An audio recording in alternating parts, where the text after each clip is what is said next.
buenas noches. ¿Cómo les va? Domingo sumamente especial, 21 de marzo. Hoy se supone, no se supone. Hoy es el día del equilibrio justo entre la cantidad de horas de luz y la cantidad de horas de oscuridad. Esta es una metáfora. ¿Cómo les va? Muy buenas noches. Muy, pero muy buenas noches. Domingo 21 de marzo. Ya hace un año de la cuarentena. Ya vamos inaugurando el segundo. Por suerte con algunas buenas novedades, con gente que está vacunada.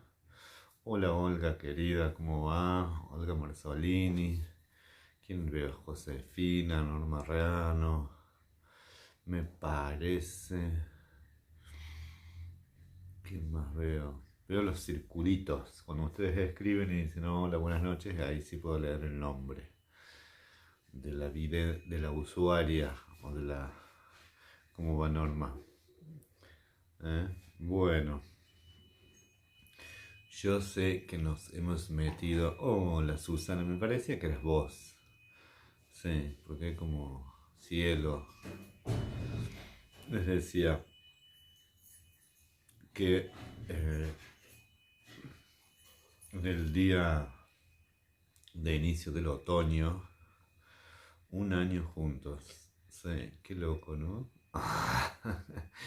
¿Quién hubiera pensado que iba a ser un año esto? Pero bueno, la peli de hoy, la verdad que. Hola Lilia, ¿cómo va? Muy buenas noches. La verdad que alegría verlos que se van sumando ahí de a poquito, de a poquito. Guille, ¿cómo va? Guillermina Villanueva, aquí está Osvaldo ahí. Muy buenas noches. Muy, pero muy buenas noches. A Teli les va mandando a las compañeras ahí la página de Facebook. Chao, buenas noches. Hola Irene, Nidia, ¿cómo andan? Bueno, les decía que la peli de hoy, El pianista, es una película que está, bueno, de Roman Polanski, nada menos. Hola Miriam, muy buenas noches, ¿cómo están? De Roman Polanski, un peliculón, El pianista, que además fue muy premiada la actuación, la película. Creo que él también recibió un Oscar. Hola Eugenia, ¿cómo va? Qué bueno verla, escucharte también. Va, yo no las escucho, yo las veo, las intuyo. Hola Vivi. Bueno, ya se va armando de a poquito. Bueno, en esta peli, como yo siempre les digo, me interesaría saber mucho más qué les produjo, qué sintieron, qué los convocó, a qué sentimientos convocó, a qué pensamientos. Porque les decía que es la biografía de Spielman, que quiere decir el que ejecuta, ¿sí? El actor ganó el Oscar, también el guión. Es un guión adaptado porque es una novela autobiográfica, en la cual después de muchos años, hola Teli, buenas noches, en la cual después de muchísimo tiempo, este gran pianista hace una autobiografía que posteriormente es tomada como base para el guión de la película. Hola María del Carmen, ¿cómo va? Y tenemos el lujo de que tiene esa actuación brillante de Adrien Brody, un capo, el actor. Dice Olga Marzolini, esta película es una denuncia no solo a la barbarie, sino también de toda la maldad que trae consigo. Vamos a ver. Hola Titi, ¿cómo va? Mucha tristeza y admiración por el sobreviviente. Yo creo que esta peli, además que a mí me parece que es una maravilla del cine, cómo muestra el horror de la condición humana, ¿eh? Y quizás nos ayude, hola Maite, un texto y unas lecturas muy lindas, La banalidad del mal, también de una filósofa y pensadora, Hannah Arendt, que trabajó mucho sobre el autoritarismo y sobre los horrores que dejó la guerra, ¿no? No solamente la guerra, sino también hay que decirlo, el exterminio sistemático y la persecución permanente de judíos, homosexuales, gitanos, comunistas, ¿no? Pero principalmente los judíos. Y yo había escogido esta película porque me parece que también es una posibilidad de reflexión tan próximos que estamos al 24 de marzo, que se van a cumplir 45 años de la dictadura militar. ¿Y qué tienen en común esto con lo sucedido? Dos cosas que son básicas, ¿no? Una, que siempre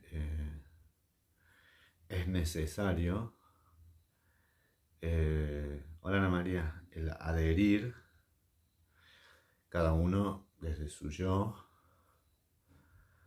a algún argumento, a alguna narrativa que se crea respecto de la demonización de los otros, ¿no? Hola Elcita, ¿cómo andas, querida? ¿Qué quiere decir esto?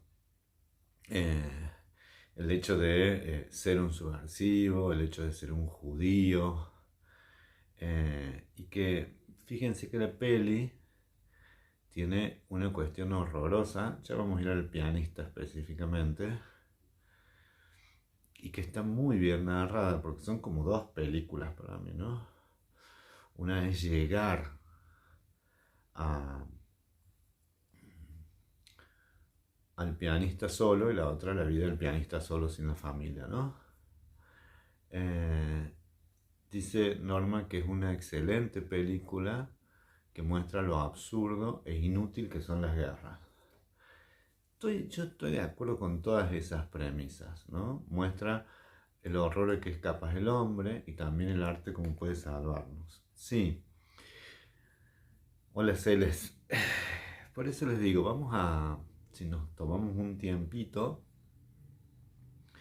y un espacio como de reflexión, no vamos a psicologizar, sino que vamos a tratar de comprender. Yo aprendí mucho de una persona que se llama Plaza, Silvia Plaza, una profesora de la Facultad de Psicología, en donde leyendo su tesis, que era sobre el terrorismo de Estado, ¿eh?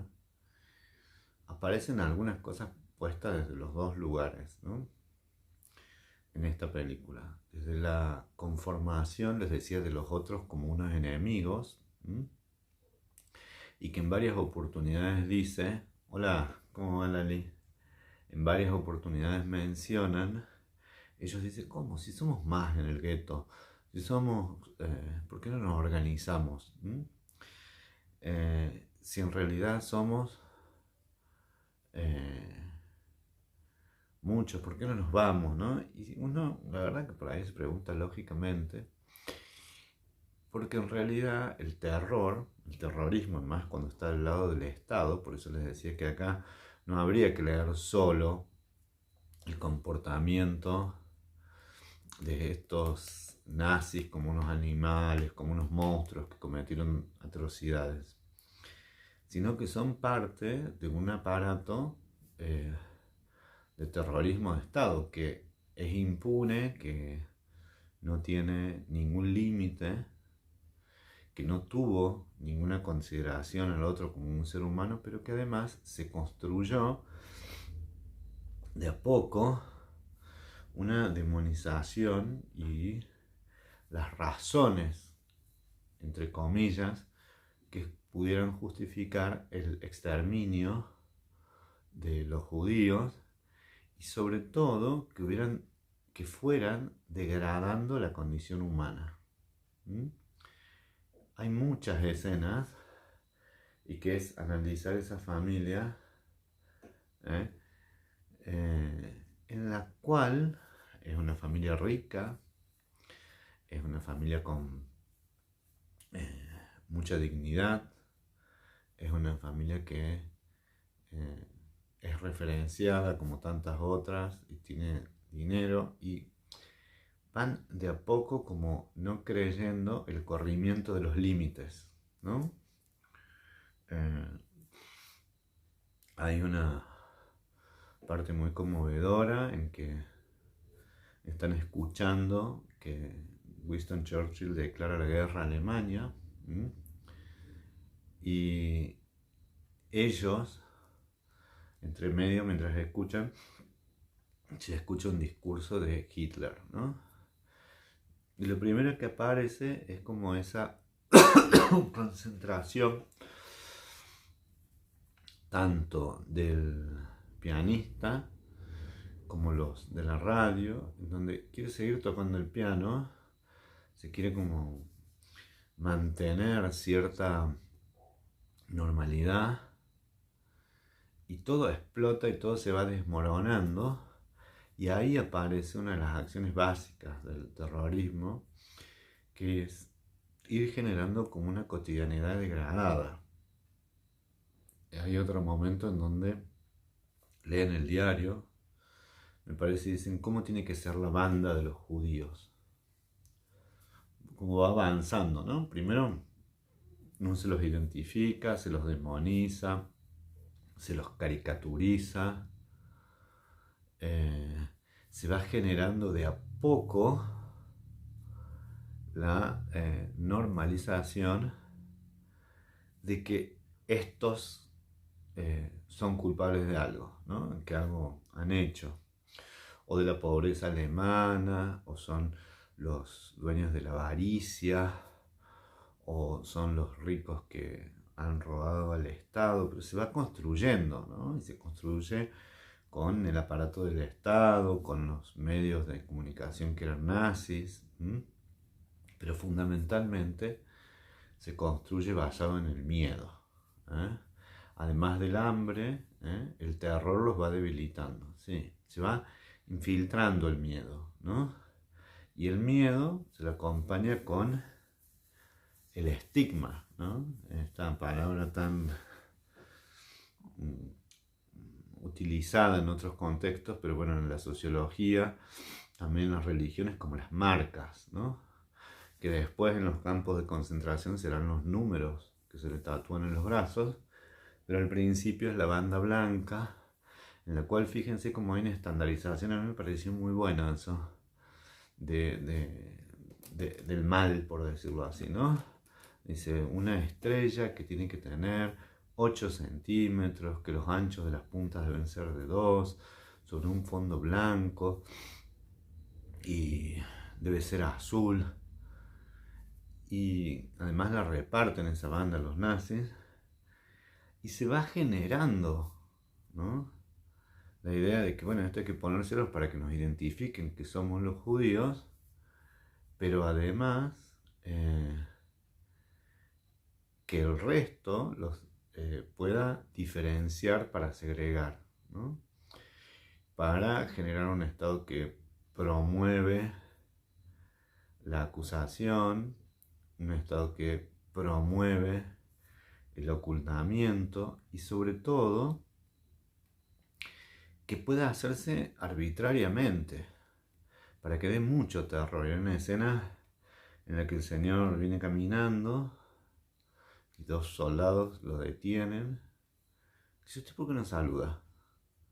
¿No? Y le dan un sopapo que queda en la calle y después con eso no alcanza, sino que va caminando y dice, no, no, no, y usted no camina por la vereda, camina por la calle. Esa escena es fácil de reconocer, pero no sé si habrán notado el cuidado que se toma Roman Polanski para mostrar que los otros polacos no se detienen, no se horrorizan, siguen caminando. Y hay que decirlo que el gueto más grande fue el gueto de Varsovia, entendiendo lo que, bueno, ya sabemos todo lo que es un gueto, pero entendiendo que un gueto, ¿no?, es juntar, encerrar y sobre todo despojar, porque esa es la palabra, a las personas de su lugar, despojar a las personas de sus riquezas, despojar a las personas de sus bienes, pero por sobre todas las cosas, de su dignidad. Y la novela, como la película es muy respetuosa también de eso, nos va dando datos, ¿no? Es decir, somos 460.000 polacos, judíos polacos en Varsovia. ¿Cómo vamos a entrar en ese barrio, no? Para que nos den una idea más o menos de espacio, es como si hubieran cerrado por el río, ¿no?, Barrio Junior, que tomara un poco de la parte de Yapeyú, después la avenida Patria, General Paz, un poco de Porredón, después Bulnes, ¿no?, bajar así hasta las vías, por dar un ejemplo. Y entonces ahí bajar, supónganse, por Esquiú y cerrarlo en el río, ¿no? Estoy dando una imagen física, era más grande el gueto, pero lo que sí plantean es la necesidad, y por eso tiene una dureza muy grande, ya vamos a ir al pianista, de constreñir, de achicar y de efectivamente desposeer, ¿no? Era el salvarse el que pueda entre los mismos judíos. Y ahí se genera algo, que esto es lo que les decía, propio del terrorismo de Estado, una comunidad vinculada al sálvese quien pueda, ¿no?, dice acá la Cela. Pero es de nuevo reproducir hacia adentro del gueto las mismas estructuras opresivas y las mismas estructuras alcahuetas y policíacas, en donde, imagínense qué interesante lo que hacen, cierran el paso y entonces encargan a los propios judíos la seguridad del gueto, y la seguridad del gueto está puesta en buchones que eran vecinos del barrio, que eran conocidos de la comunidad. Entonces se empieza a generar hacia adentro algo que el libro dice está escrito en primera persona. Sí, lo escribe Vladislava Spilsman, no sé cómo se pronuncia, donde él cuenta su vida, pero Polanski se toma el trabajo de mostrar dos cosas, ¿no? El horror de la sujeción y la humillación del sometimiento, del sadismo, ¿no? Esas escenas cuando están por cruzar una calle, que era una calle de los no judíos, que después les hacen un puente para que ni siquiera crucen la calle. Y entonces los soldados nazis arman como ciertas parejas ridículas, ¿no? Una mujer alta y un peticito, una vieja y un muchachito, dos hombres viejos. Y en realidad esta escena tiende a mostrar este efecto de la humillación, en el cual, vuelvo a la pregunta que se hacían ellos mismos, ¿por qué no se rebelan? Y porque el terror y el terrorismo, puesto como una acción sistemática del Estado, hacía que estos nazis tomaron a cualquiera para humillar, para hacerlos pasar adelante y darles un balazo, para que cualquiera pudiera ser escogido, ¿no? Entonces, efectivamente, algunos judíos buchones van a tener privilegios, y no solamente buchones, sino que son colaboradores del régimen nazi. O sea, excede la función de la alcahuetería, ¿eh? Porque pasan a ser una especie de SS, pero no de SS, sino de judíos que desarrollan la policía del Estado, ¿no? Esas escenas son siempre muy fuertes y muy dolorosas, y además, como les decía, ¿por qué son fuertes y dolorosas? Porque el gueto reproduce la escala social, reproduce un poco las fuerzas de interacción y de tensión entre los ciudadanos, ¿eh? Y a su vez, efectivamente, ¿quién está diciendo? La Titi, ¿ah? Dice, al bar donde el pianista trabaja no pueden acceder económicamente todos los judíos del gueto. Claro, no pueden, porque se sigue manteniendo la estratificación social y económica. Pero la estratificación social y económica, podríamos decir que se le suma, se le agrega, por decirlo de alguna forma, la Alemania nazi metida en qué, en dar los lugares, en racionalizar la comida, ya la moneda estaba depreciada, y sobre todo el que frente a esas condiciones estratificadas todos perdieran, porque lo que tenían era una estratificación antigua, pero todos se van igualando como víctimas y en tareas muy degradantes, ¿no? Fíjense que se vuelve a ver cómo los mismos nazis usaban algo que era muy común en el Holocausto, denigrar a través del trabajo, o sea, que fueron los mismos judíos los que clasificaran el oro. Hola Cristina, ¿cómo andas? Que fueron los mismos judíos los que desvalijar, lo estoy diciendo literal, que abrieran las valijas y se ocuparan todo el contenido, que fueran los mismos los que tenían que clasificar las ropas. Entonces, que ellos mismos hicieran, ¿no?, sus trabajos, pero además no solamente que los hicieran, sino que tuvieran esa doble degradación, ¿no? El hacerlo porque no tenías otra, entonces efectivamente estabas obligado, pero a su vez en el acto de hacer degradabas a otro semejante, ¿no? Y este es el primer, me parece a mí, ¿no?, estas son muchas formas de mirarla, ¿no?, el primer concepto que toma la autobiografía del señor Spilsman, ¿no?, en donde él, ¿no?, fíjense, se conserva porque mantiene algunos de los reconocimientos que él tenía en esa Varsovia de finales de los 30, y cree que él era un pianista exitosísimo. Y efectivamente, gran parte de este trabajo de los nazis es desconocer al otro, ¿no?, quitarle la calidad de semejante, ponerlo en alguien que pudiera ser depositario de la degradación y del odio. Entonces esa condición tenía que ser infrahumana, ¿no? Es como, bueno, no, es más fácil pisar una cucaracha o para otros una araña, porque la vemos muy lejana de la condición humana, y no lo mismo con un cachorrito de perro, ¿no?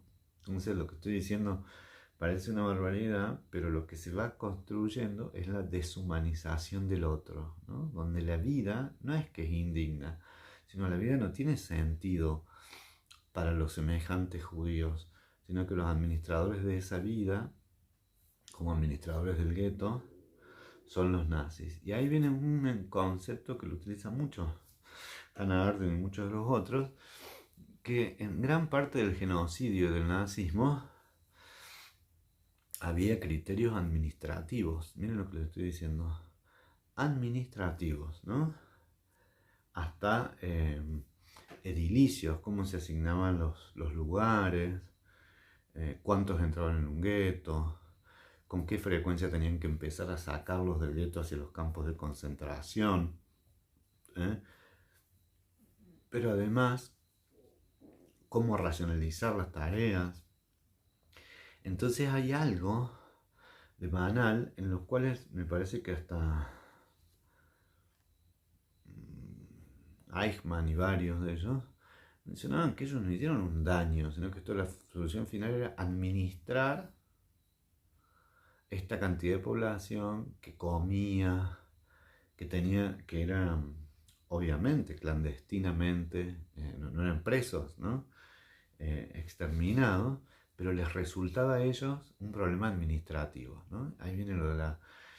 Y ellos eran como administradores de esos, y no eran vistos como unos terribles monstruos estos nazis, sino que cometían esas atrocidades, después iban a su casa, eran buenos padres de familia, o sea, habían ido al trabajo, ¿no? ¿Qué dice María del Carmen? Vamos a leer despacito. El terrorismo de Estado que provoca ese medio paralizante y saca la dignidad humana. Sí, eso es lo primero. Quitar el aspecto digno. Después, no sé quién está escribiendo ahí, pero es la negación de la condición humana, ¿no? En ese sentido, María del Carmen dice, paraliza el pensamiento. Sí, porque lo primero que paraliza, vamos a tomar textualmente, paraliza el pensamiento, pero ¿por qué lo bloquea?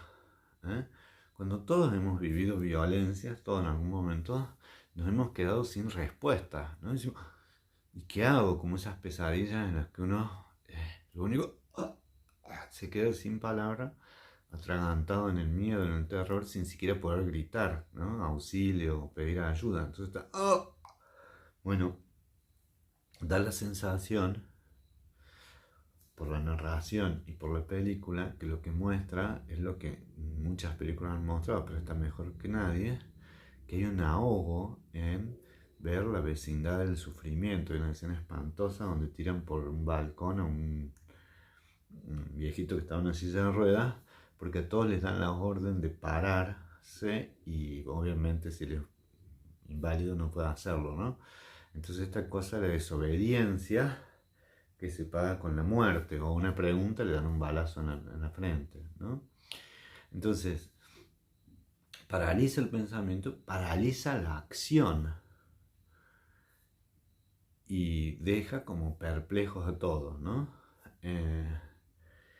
Dentro del nazismo, dice las SS, crea el terror dentro de su propio aparato. Sí, sí, la lógica del terrorismo, cuando es el terrorismo de Estado, es que aparece esta cosa de que había que obedecer, o así lo decían, ¿no? Esta cosa de la obediencia de vida.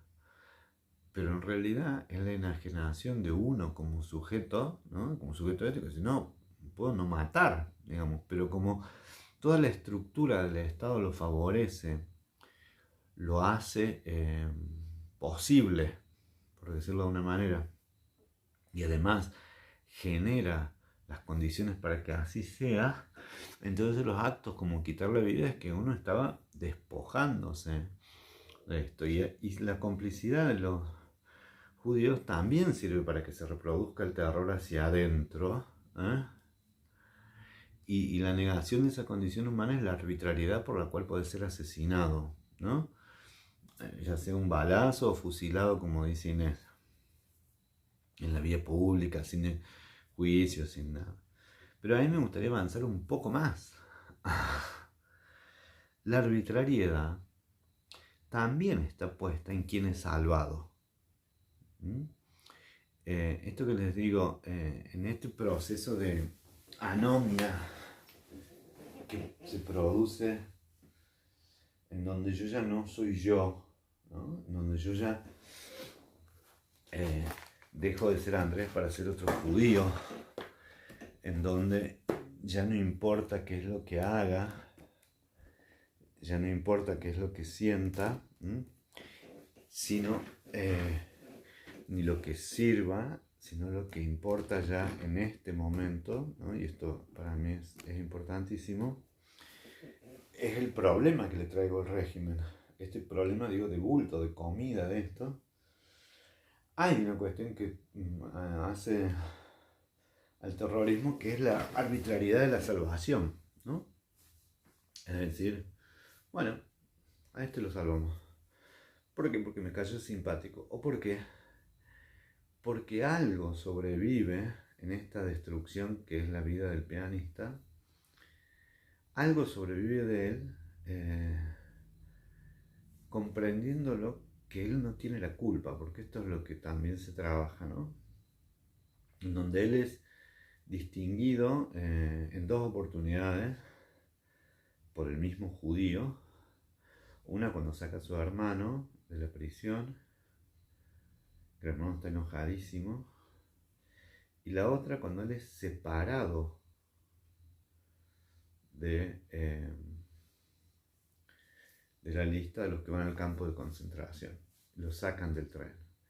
Inmediatamente le dicen no corras y él se pone ahí como alguien más que forma parte del aparato del Estado moviendo a los muertos, ¿no? Porque en esto que les digo del aparato del Estado se aplican los mismos conceptos de burocracia, de Weber, etcétera, que es un Estado asesino, un Estado burócrata también. Entonces necesita quien lleve los cadáveres, quien llene los campos, quien llene las listas, quien ejecute. Y en esa vorágine de terror, ¿no? Esa vorágine abusiva, uno tiene como pocas posiciones, o es la víctima o forma parte del entramado del terror. Eso no hay muchas más alternativas posibles, ¿no? Sumado, y eso también parece que es interesante, a otra cuestión más, que es que esa distinción, y acá sí viene lo del pianista, tiene que ver con que algo que lo dice en algún momento cuando el nazi lo encuentra solo, le dice, ¿y usted quién es? ¿Y usted qué hace? O sea, cuando ya no es reconocido por nada, ni por su nombre, ni por su acción. Y él dice, yo era pianista, ¿no? Esa es otra de las cuestiones. El que uno ya no sea más quien es. ¿Eh? Y vieron cuando uno escucha acá, las pandemias pueden igualarse a una guerra. No, nada, hay que mirar estas pelis para, a pesar de la tristeza de lo que implica esta pandemia, las soledades, etc., se ve palpablemente lo que es el terror. Y cuando digo lo que es el terror, es el terror donde el protagonista es el otro. Como quien es dado de baja y ahí aparecen muchos personajes de color, entre ellos un viejo que está loco, ¿no? Donde en este plano el terrorismo, la locura de este viejo que se les ríe a los nazis, que les pide cigarrillos, que les baila adelante, todo lo suelto, ¿no?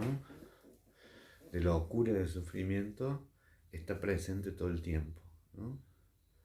Como la otra escena donde una madre llora y de manera repetitiva dice no debí haberlo hecho, no debí haberlo hecho, no debí haberlo hecho. Y que dice estoy harta, ¿no? Y después uno ve que fue una madre que asfixió a su hijo, en donde efectivamente tiene en común con esto de las pandemias que afloran las miserias, ¿no? Donde comen en el piso y le roban dentro del gueto, todo esto dentro del gueto, ¿no? A una señora la comida, otra que anda delirando preguntando por el marido, entonces es como que, y siempre lo mismo, ¿no? Esto que cantaban las mujeres, estaba la Catalina sentada bajo laurel mirando, no sé qué estaba, mirando la frescura de las aguas al caer, entonces pasó un soldado, la quiso sorprender, bueno, y efectivamente ella pregunta por su marido y le dice, yo soy tu marido, no me supiste reconocer. Algo de eso que se cantaba es la enajenación que también se provoca, ¿no? Donde el sufrimiento y el trauma está crudo, crudo, crudo, crudo. Ahí, ¿eh?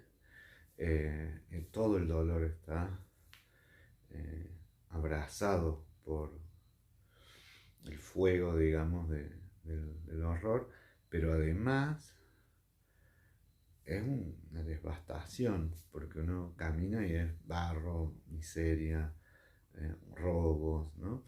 Entonces uno dice, sí, efectivamente, fueron momentos donde seguramente emergieron algunos actos de heroicidad, pero lo más común, lo más frecuente fue la enajenación del otro, ¿no? Hola Graciela, ¿cómo estás? Sí, es una muy bella película, la película es bellísima y es muy triste. Sin embargo, ¿qué nos hace tolerable esta película? Esto que les decía, ¿no? La construcción clara, clara, clara, clara, sin ningún tipo de metáfora sobre la destrucción del otro, sobre la pérdida de la condición humana, sobre el modo en que se construye ese terrorismo de Estado, sobre la forma en que se hace del semejante un traidor, sobre la forma en que el traidor construye también el temor, pero además, sí, el toque el nocturno de Chopin, hay algo en paralelo que es interesante, que es como que hay aspectos de la belleza que no pueden ser destruidos, ¿no? Como hay algo de lo sublime, de lo maravilloso, que va a seguir vivo a pesar de esto, ¿no? Eh, Todo el tiempo la película, ¿eh? Si bien tienen que vender el piano de cola por, no sé, 2.000 pesos, no me acuerdo, el portador de su arte es salvado y distinguido por eso, porque a casi todos les da miedo, no sé si les da miedo, pero les inhibe matar al pianista, ¿no? A alguien que daba tanta belleza, a alguien que producía tanto bienestar. E inclusive,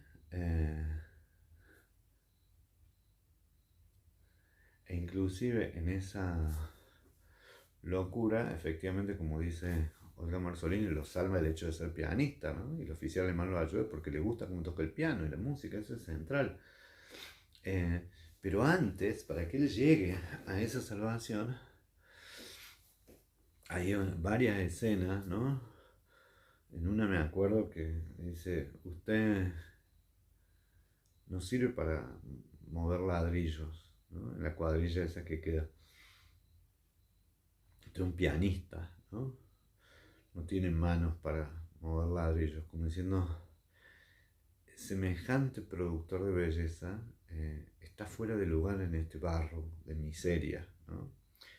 En este muestrario de indignidad, de crueldad, de sadismo, ¿no? Pierde, ¿no?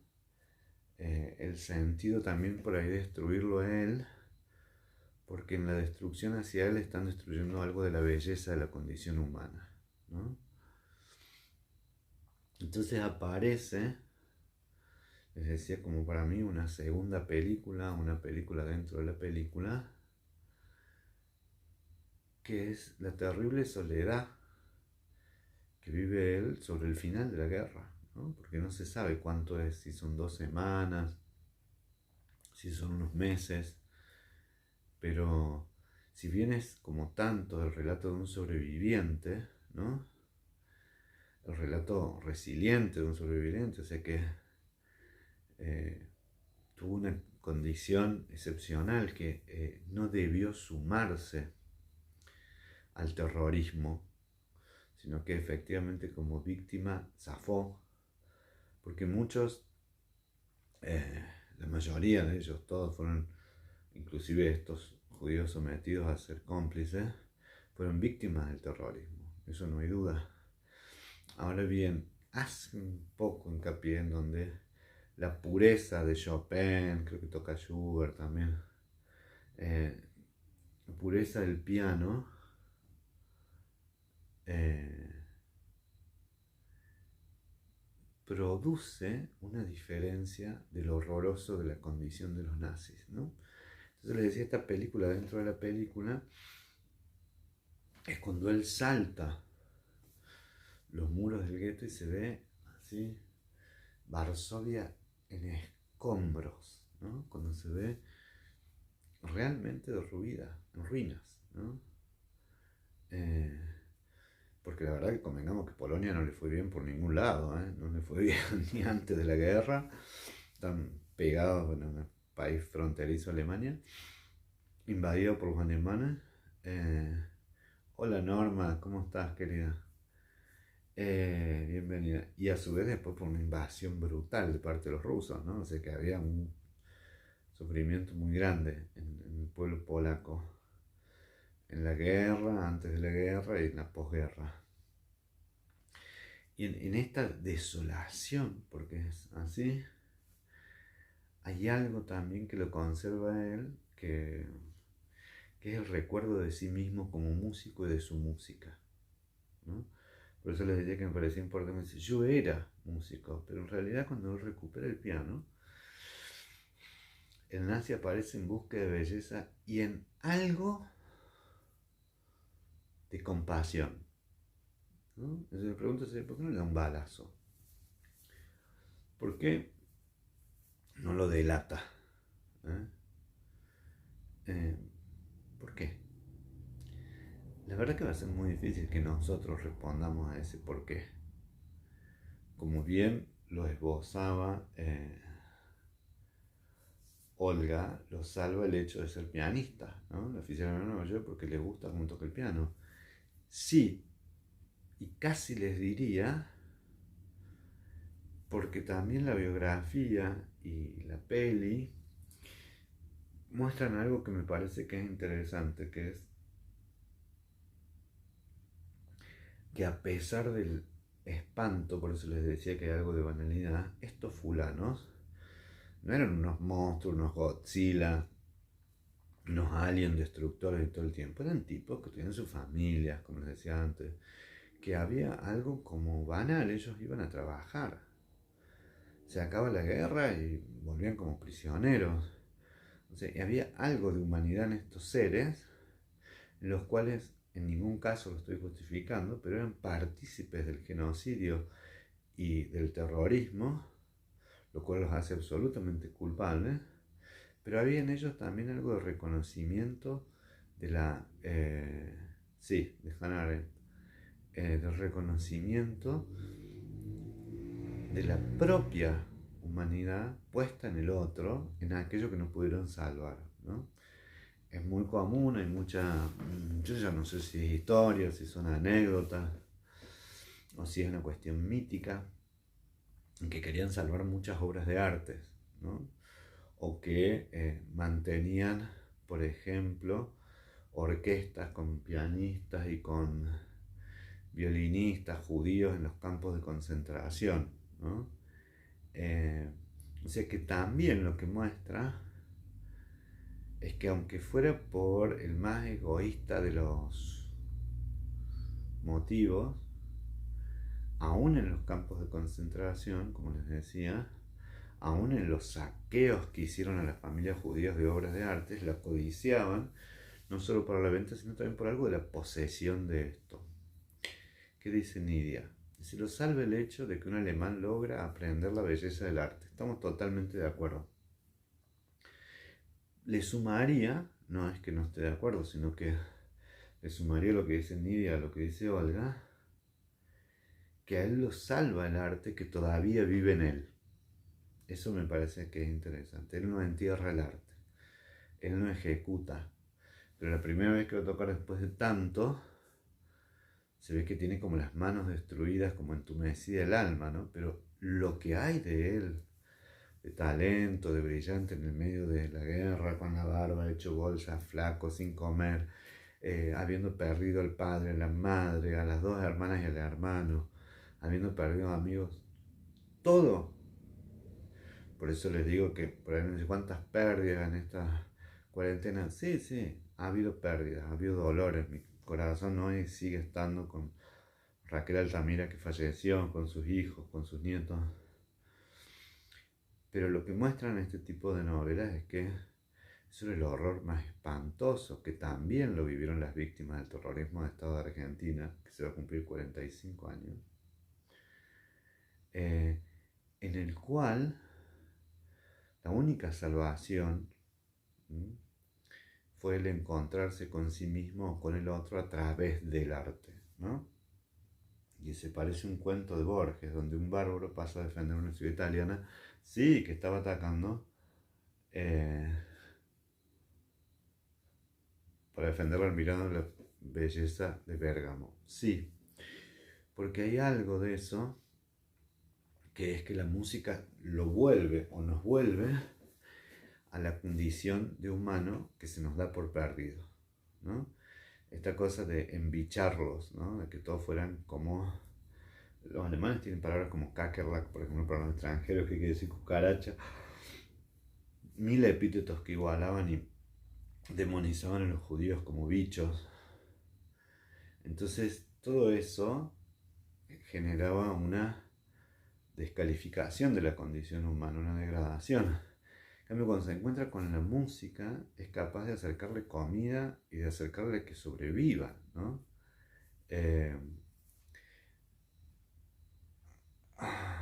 Dice, yo creo que siempre hay buenas y malas personas y muchas veces depende del uniforme que tenga la obligación de vestir en ese momento.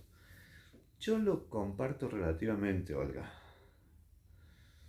El terrorismo obliga a mucha gente y otra la entumece de miedo, ¿no? Esto de dónde estarán tus hijos, algo habrán hecho, o sea...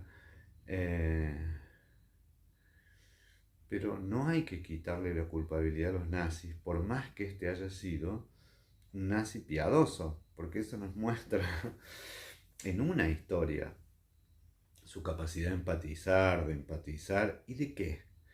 Y vuelvo a lo mismo, del ser el que arbitrariamente salva a uno por su omnipotencia de nazi que perdona la vida. No sé si me explico, hay muchos ejemplos de esto, de nazis crueles que decidieron salvar a alguien como si fueran dioses, ¿no? También acuerdo en lo que dice Inés, ¿no? Que no se puede saber por la película, pero ya están al final de la guerra. Piensen que en el 45 abdica Japón, o sea, la guerra es del 39 al 45. Entonces, esta valoración, como dicen ustedes, del arte, de la vida, también se juxtapone frente a la caída del poder nazi, porque acuérdense que las noticias para los nazis venían muy mal desde el este, ¿no? Es decir, se largaron el invierno ruso y lo perdieron, entonces iban acercándose cada más a Rusia y retrocedían y no se aguantaron el invierno. Por algo también está caracterizado que en algún momento se muestra Varsovia toda derruida, pero además nevada, ¿no? Entonces uno ya tiene la idea de que ese es ya el final de la guerra, ¿no? Del invierno que paró a los nazis, ¿no? En esa dirección apunta, me parece también, Inés, de que además de que le gustara el arte, la condición humana, la omnipotencia, eso lo agrego yo, de ser él el salvador de alguien, eh,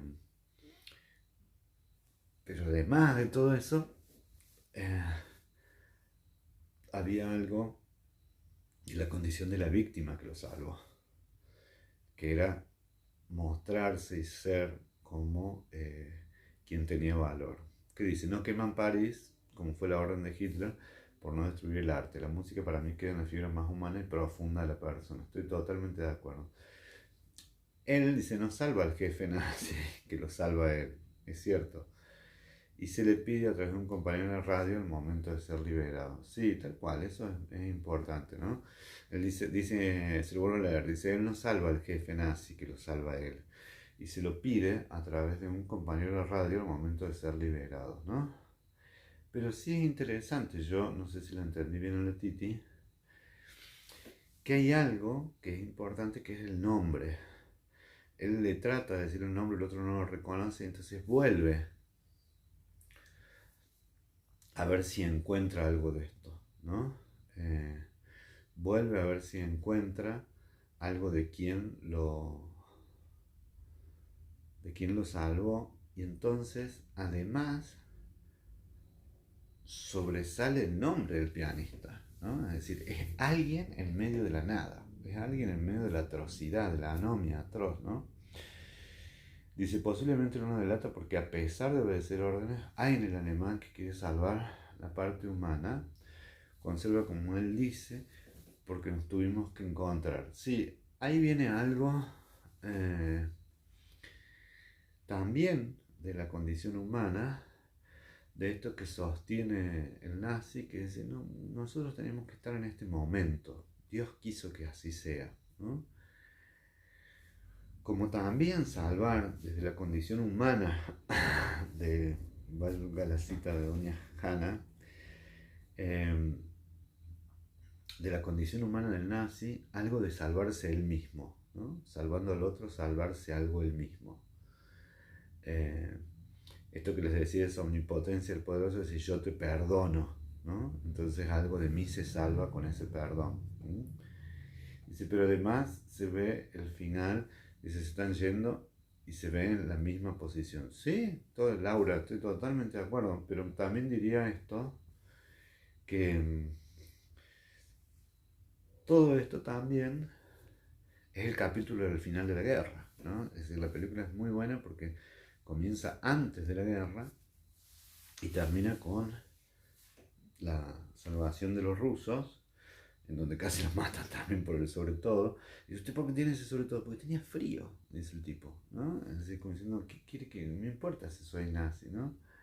Eh, sí, no, jamás lo salvan. Dice al final que el alemán muere en 1952 en un campo de concentración ruso, ¿no? Eh, y sí, yo creo, en esto, de acuerdo con lo que dice la Celes, que sobrevive todas las etapas por ser el gran pianista que era y el conocimiento de su persona. Yo creo mucho de eso. Si hay algo que lo salvó a él, estaba inscrito en su semilla antes de la guerra, ¿no? Además de que tuvo suerte, porque tenía un halo de protección, y ese halo era la música, ese halo era el piano, ese halo era él como pianista, él como productor de belleza, ¿no? Y yo sí creo, aunque la película fue dura, espero que no les haya dolido tanto, eh, que la producción de belleza, la generación de belleza y la generación de ética es lo que nos salva en los momentos más difíciles, ¿no? Encontrar algo bello, rescatar algo bello, producirlo, como les decía recién, producir ese encuentro entre uno y la belleza, entre el grupo y la belleza, es una condición excepcional. Eh, entonces, sí me parece también que es un libro y una novela para los polacos, ¿no? Porque efectivamente los polacos la pasaron pésimo por dos lados, pero no es solamente la Segunda Guerra Mundial, sino que siempre eran muy invadidas.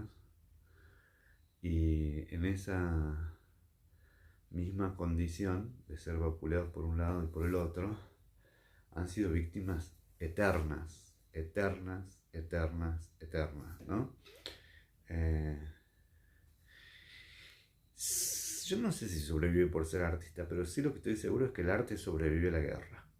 Eso sí, y me parece que acá la biografía está puesta en que sobrevive el artista de manera literal, porque la película no termina en Varsovia destruida, termina él ejecutando en la radio y termina él ejecutando en un concierto, ¿no? Entonces sobrevive el artista, pero sobre todo la guerra sobrevive el arte. Y eso me parece que es brutalmente fabuloso, ¿no? Que algo de todo lo que destruyeron, porque todas las guerras destruyen el amor, destruyen el arte, pero acá es más que la guerra, acá es el terrorismo, ¿no? Tratar de destruir todo lo que hace al otro en su condición humana. Y se salva Spielman, ¿no? Salva el pianista. Sí, me parece muy bueno, jamás se despoja de la condición humana, jamás se despoja, porque se reconoce con miedo, lleva también los cadáveres cuando está casi por ser asesinado, comparte el hambre y el frío, sostiene el amor por su familia, es un personaje, un sobreviviente que conserva todo lo humano, ¿no? Y Polanski es polaco, por supuesto. Polanski pudo reproducir todo ese dolor por ser polaco, ¿no? Y acá estoy totalmente de acuerdo. Es el genio de Roman Polanski. Es el genio de Roman Polanski. Es un genio. Porque la película tiene una composición genial entre el movimiento de la música, los silencios o las voces humanas. No sé si notaron que hay veces que la película carece de música y solo quedan las voces humanas, la polonesa de Chopin al final, con un final a toda orquesta, habría que decirlo, ¿no? En ese sentido, me parece que es interesante el rescatar la música, el piano, ¿no? Y sobre todo también las composiciones de los románticos, ¿no? Bueno, mis queridas alumnas sepraneras, sepraneros, estamos llegando al final del día 21. Mañana 22 tenemos una charla sobre los mitos de la vacuna con dos investigadoras excepcionalmente buenas, docentes de la Universidad Nacional de Córdoba, orgullo del CONICET, donde son titulares de la sociedad, no sé si es Sociedad Argentina de Inmunología, que estaría bueno que no se la pierdan. El miércoles vamos a hablar media hora al mediodía con Ana Moader por los 45 años del golpe de Estado. Y si hay en las últimas escenas del encuentro con el jefe alemán aferrado a una lata de pepinos la sobrevivencia material y un piano que lo liga a la pasión y a la espiritualidad. Totalmente, Ana, totalmente. Polanski vivió su niñez, el racismo y su madre llevaba al campo de concentración, tal cual. Por eso digo que esta película en Polanski es la obra de Polanski también, ¿no? Bueno, gracias, Olguita. Sí, no sé si es tan hermoso el análisis, yo lo comparto, pero por ahí es mirarlo con los ojos de otros, ¿no? De Hannah Arendt, de la gente que estudió el terrorismo, para tratar de que compartamos esta conversación, pero me parece que la película ya por sí es una película excepcionalmente buena, brillantemente buena. ¿Estamos? Ya llegamos. ¿Qué hora es? Oh, miren, ya se pasó la hora. Espero que tengan linda semana. Ahí les estamos pasando. Justo ahora que nos suspendieron la segunda dosis de la vacuna. Sí, está complicado lo de la vacuna, che. Pero bueno, ojalá todas tengan la segunda dosis. Ojalá muchas más personas se puedan vacunar. Y para que nos podamos ver pronto. De todos modos, seguimos en la brecha. Vamos a seguir acompañándonos los domingos con el cine de Iván. Después lo vamos a hacer para que sea más llevadero. Va a ser un día Alejandro, otro día Mariam, otro día Rodrigo, otro día yo. Estoy pensando si por ahí el buenas noches nos lo hacemos de lunes a viernes. Les agradecemos enormemente y le pedimos que lo sigan haciendo a quienes ya donaron la cuota voluntaria. porque bueno, seguimos en el remo nosotros, a quienes están de alumnas, a los profes. Hay que estar en el remo, porque no es una guerra, es una pandemia que nos ha acercado, pero estamos ahí, construyendo las bases de lo que va a ser en algún momento seguramente el reencuentro entre todos nosotros. Que tengan lindo fin de, que empecemos bien el otoño. Muchísimas gracias por estar del otro lado. Espero que les haya gustado la peli. Y ya vamos a seguir encontrándonos en el cine y diván.